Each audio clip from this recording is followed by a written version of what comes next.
It's 4 in the morning. We're here in Lancaster at my house. We all met up. We're going to head down to Eastern Shore to do some Sika scouting today, and also whitetail, just scouting deer in general, see what spots we can find. Yeah, we'll see where we end up with stuff.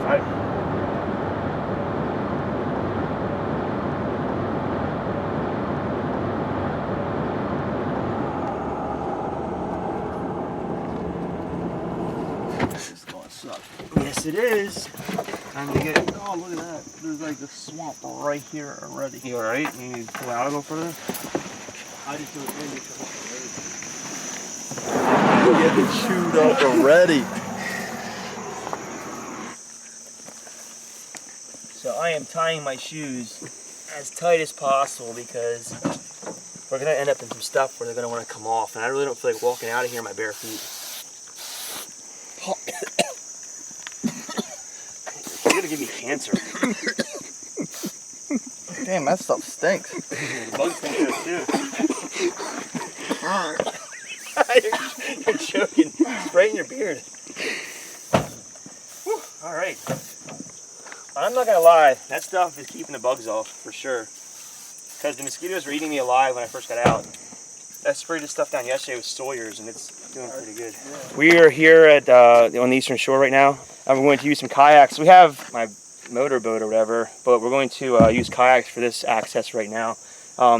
There's some water back here. We got to kind of portage a little bit, then we hit some water, and we're going to row a little bit, and then portage some more.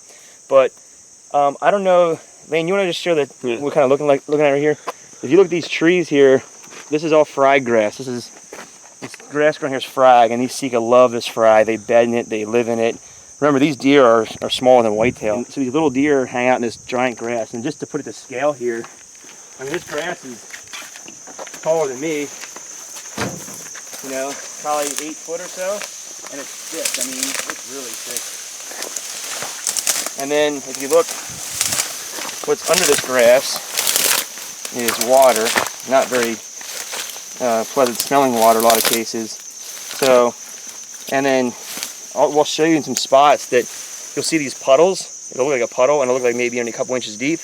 And if you step in it, a lot of times it'll sink up to your waist or deeper. So you want to avoid that kind of stuff. As you walk through this, look for like clumps of this frag grass or the grass. The root clusters, try to step one root cluster to the next, as opposed to stepping in the very bare water spots, because the reason they're bare is there's probably not a bottom to them, and that's why the grass won't grow there, and it'll eat you.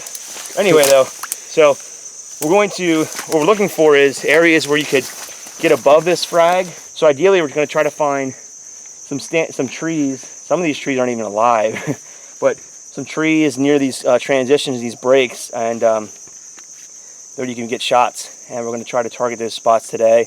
There's a lot of mosquitoes here. There's black flies. There's, I don't know, a bunch of bugs that want to carry you off. There's chiggers in this stuff that can get on you and be a real mess. So yeah, we're trying to avoid all those kinds of things.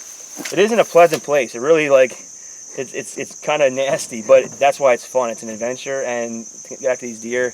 There's also whitetail in here, some really big whitetails. They're more in the transitions where you get more toward like the hardwoods and some more dry ground. You'll see the whitetails. But yeah, if we see whitetail sound, we're going to be pinning that as well, because there's several hunting opportunities that you get with your hunting license in Maryland, and we're going to try to maximize it.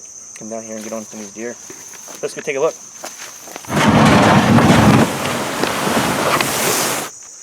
So we're just dragging the boat here in the truck. The truck's only 10 yards away. We're right on the road edge here, but we found some Sika tracks already. So I wanted to show you what these are, what they look like. There's a Sika track. And you can see, I mean, my hand, they're small. Just like a whitetail, you know, they the tip or whatever, the point of the hoof, obviously is the front, or going the direction of travel. So the Sika's walking toward the camera that way right now. Fresh track. You can see it's kind of crisp edges in this mud, and yes, that's a Sika track right there. I can't say for sure if that's a hind or a stag. I don't know the tracks that well, but obviously that's the kind of sign we're looking for, tracks. So yeah, they're here, obviously. Cool.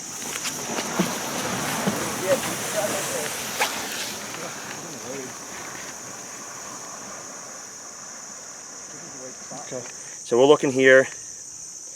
Yeah, you looking, there's a couple of that's live ones. That's the ones I want you to go for right there. Okay. Focus on that. Now that's, if you go to tools Mm-hmm. and do line distance, you can go from your dropped pin roughly to these.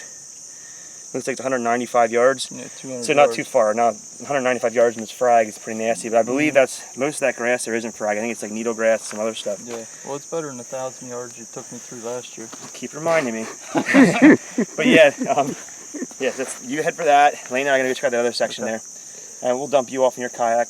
I mean, you got to do. Cool. I gotta freaking. Okay.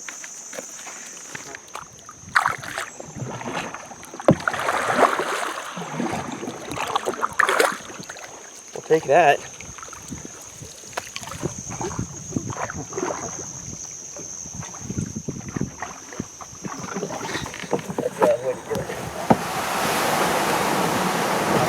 You can see one of the issues down here is the sea level rise. Over the years, these areas are once dry ground, and trees could grow without any problems. Now are getting flushed out with salt water, and it's killing trees. You can see, like, this whole county is basically slowly getting eaten by the marsh. Let's go take a walk out here. What we're gonna be doing is looking for that Sika sign and trying to pin down some trees on X that we could use this fall. The season starts in about a month, and we may come down in September a little bit. Give us a try. Let's have a look. Obviously in the season we'll be using waders or even knee-high boots if we could get away with it. But right now it's August, and I don't mind getting wet. Yeah, I mean the trails down here actually look like little canals because it's filled with water. You can see kind of along this edge of this grass here, you got kind of a trail snaking through here, and it runs this line. If you come over here, then you can really see. If you stand right here, you can see the Sika trails going through here. The Sika trails, you got one here on this edge here, going out, kind of following that, heading out toward that frag, and then one snaking back through this needle grass, heading to those trees. So that's what you're looking for sign. And behind me here, in the needle grass, you can see this trail. Something to keep in mind when you hunt these Sika is that if you would happen to get fortunate enough to shoot one with a bow, especially, you're not, when you track them, if you're a white hunter used to picking up blood on like the ground, on leaves and things, tracking a Sika in this, where the blood falls and hits water, it's not very easy. You're often looking for blood on the blades of grass.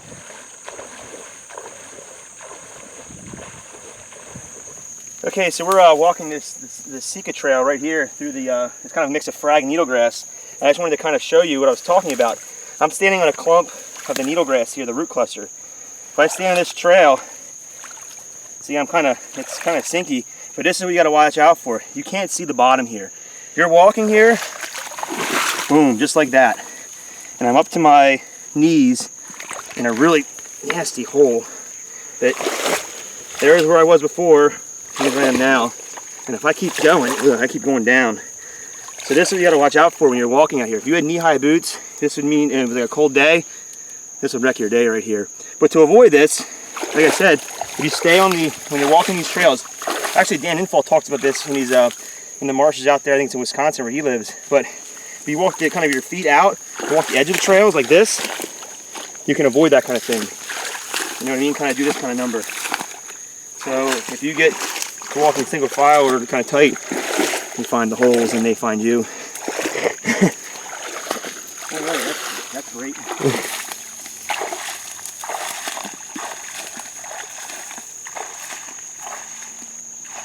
All right, we came out here toward these trees a little bit, and I just want to show you kind of what we're looking for.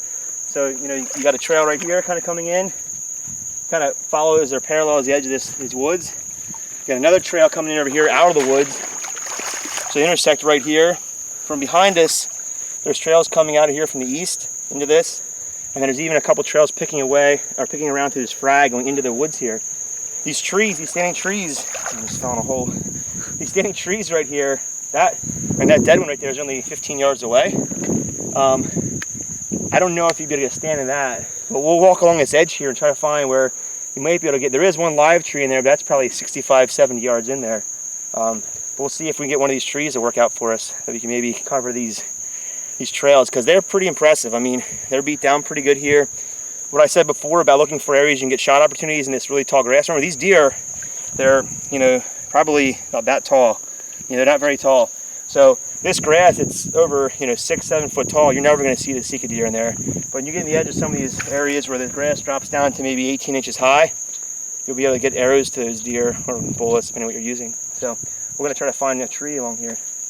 This pin right here is actually what I dropped last winter through cyber scouting based on sign from aerials. 24 feet. Cyber scouting got us from 24 feet of a good spot. That's pretty awesome. So, not to toot my own horn here, but I'm just saying, like, if you do your homework, it can save you a lot of time. So we found a tree here, and if you look at this tree, it is dead. It sounds kind of soft a little bit. There's one over here too that's been in a fire. But again, we're not going to go high in these trees. The frag around us here is probably around the 7-8 feet mark, and only 15 yards to the south of us here is there's trails all over the place. Lane and I cut easily a dozen trails, zigzag in and out of this frag and this section of cover right here, and it looks really good. We talked about it, that we anticipate the Sika being in this tall frag right on these trees here, so we don't want to dive too deep into it. Our goal is to try to get setups on the edges and then hunt those edge setups based on the wind direction. Like whitetail, they do use their nose down here. They do use their nose to kind of look for danger. We're still gonna hunt based on the wind, and we got this tree here that's only within 20 yards or so of where we came in, or a good access point. The boat's probably 200 yards from here, and it wasn't a bad walk. There was some deeper holes we found water-wise, so I'd probably recommend when we hunt this to whoever, Lane, myself, or Mitch, if we hunt this tree, that we wear chest waders in here anyway to be safe, at least hip waders. Because knee-high boots, I think you might find yourself with a boot full of water pretty easily. But yeah, so we got a tree here. I brought up on X. Boom, we got it. And we have a spot that we're going to come to this fall and hopefully have some fun. Gosh, I love this stuff. Dude, this is so cool, dude. So, I ate a bug literally, dude. It went in my mouth. All right, so we decided the trees we would like to kind of target for stand in this year. When we come in to hunt, we'll carry our stand in, and we're trying to look at how we can access it through this frag. I'm actually gonna walk out through the frag, and in doing so, I'm probably gonna mat down some of this frag grass. Especially if we hunt this a few other times, that entry access trail, that entry path is gonna get more established. One thing you want to avoid doing, or that I found, is that especially in thick habitat like frag grass or like thickets, for whitetail even, once you start kind of making a trail or establishing a trail, the deer are going to use it as well because it's a path of least resistance for those. So I often make my access trails actually go past my tree or near my tree within bow range, and then I kind of just 90 into the tree. The reason being is that if a deer would happen to come in and head on, and they use my access trail to walk, it gives me a shot, as opposed to if I go straight to the tree, that deer's coming straight at me, and I never get like that broadside angle, for high percentage shot. So just kind of keep that in mind, that your access trails often will be used by game, and you don't want to have those animals coming straight at you or going straight away from you even. It's good to have them use those trails and kind of get broadside to you, at least give you an opportunity at them. Okay, so something else I like to do once we got these trees pinned, you can see over here, we walk the trail out to kind of our access here. Sorry, I'm getting a text here, but anyway, I'm going to go down here to tracker. What this will do then is as we walk out, it'll plot our course. I'm dropping I don't know how often it drops a pin, but anyway, it'll give us an access trail and map out where it's at. And I'll save that, and you walk in the dark, if you have a hard time finding where you're going, you can bring up on X and kind of, it gets you close, within probably maybe 10 feet of where you were, and you can find your access trail and get in here hopefully a little quieter. So we have track on right now. Let's map this access out and we'll go to the next spot. Cool.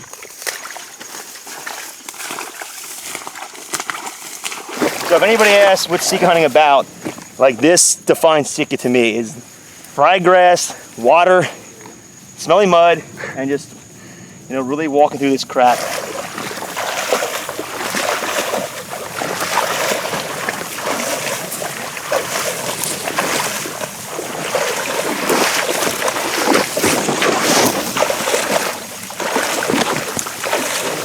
You can see how the trails intersect here. We're walking that one trail, really defined here on this side, and I'm actually getting into some trees, so it might be a stand option here. This is where it gets tough too, because if you don't bring up 1X and pin this spot right here and you start walking over there, you kind of lose track of where all these different intersections are that you could actually cover all from one tree or whatever. the grass isn't terribly high here. If there was a good sized tree within 15, 20 yards of here, you probably could shoot this spot, but these trees here are all pretty scrubby and all of them are dead. There's a few live ones out there, see a live one out there, and then another small one. Not a lot to work with here. There are guys kind of similar to what other guys do for like doing drives in the Midwest in a thick marshy habitat. There's guys who use tripods here and step ladders. They'll sit on top of a step ladder in this frag and try to cover these little holes here and there. It's not something I haven't ruled out either. I'm trying to rework a step ladder, maybe a 6 or 8 foot step ladder with a platform that you just sit on to cover this kind of stuff. Let's keep going. Keep riding. Riding into Marsh.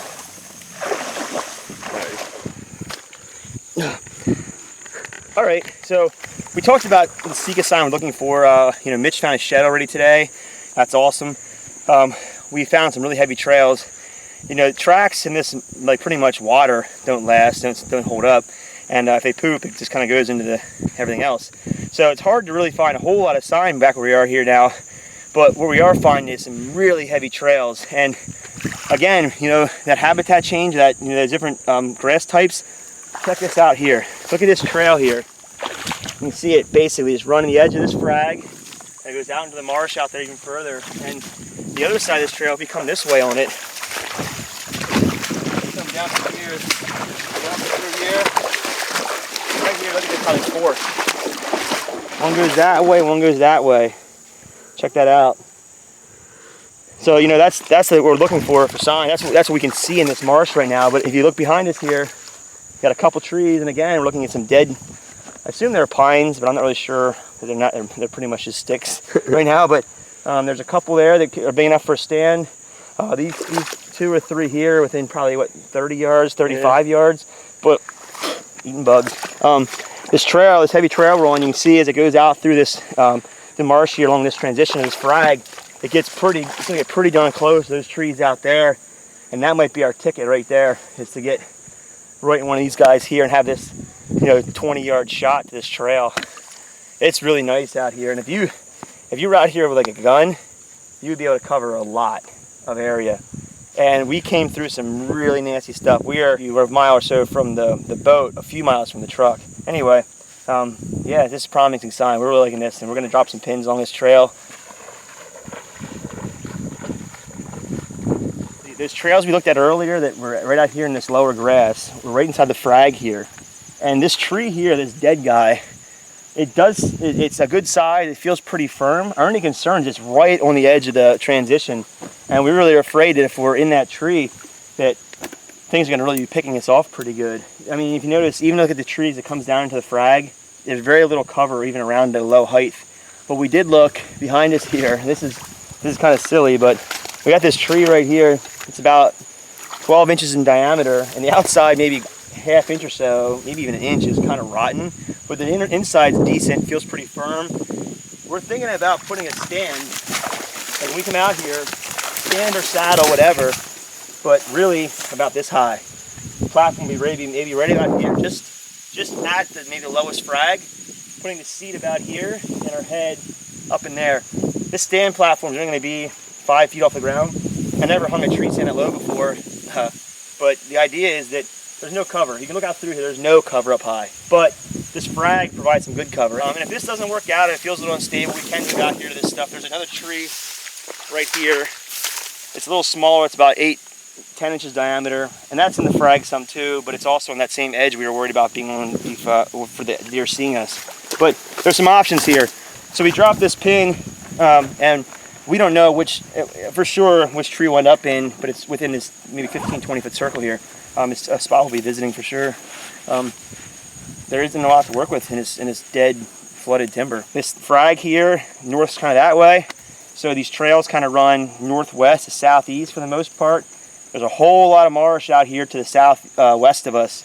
So probably hunt this on like maybe the west or south winds, kind of blowing this way or kind of this way, and be at one of these trees here. There are some bigger trees back through here. If push came to shove, we could drop back 20 yards or so and change that 15-yard shot to a 25, 30, 35-yard shot. But they're small targets, so I like to be as close as possible. Anyway, we're going to row out of here, and it's about a mile row out of here, and then we're going to go check out another spot think you want to use the boat with a motor to go to the next spot. It's a little bit bigger body of water and a little bit further distance. So these spots we're heading to look really good on a map. We did really good with map scouting in advance because the spots we checked out today, I think 2 of the 4 spots we pinned were within under 50 feet of where we had dropped pins while cyber scouting. So that's pretty awesome, and that works out too. You feel good about your efforts on a map, late at night or whatever while you're playing on your phone. Let's row out of here, man. Let's get moving. I find them a good bit, whitetails, but I never thought I'd find a Sika. Yeah, it was sweet.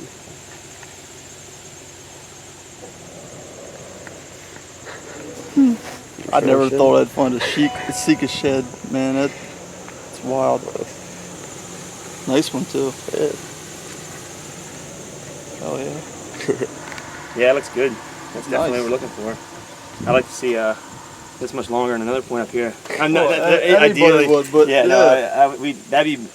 that's close to what I shot 2 years ago, 3 years ago maybe. Maybe the brow was maybe a half inch shorter. But I never thought million years I'd find a. I would. You always find those things. Yeah, but come on, a Sika shed in the freaking marsh. Yeah, where we were, I don't think I could have found a whole dead Sika, like the whole skeleton, let alone a shed. It was nasty. Put that up front. Yeah, let's get the blue straps with these boats loaded up, and then we'll roll on. I put them.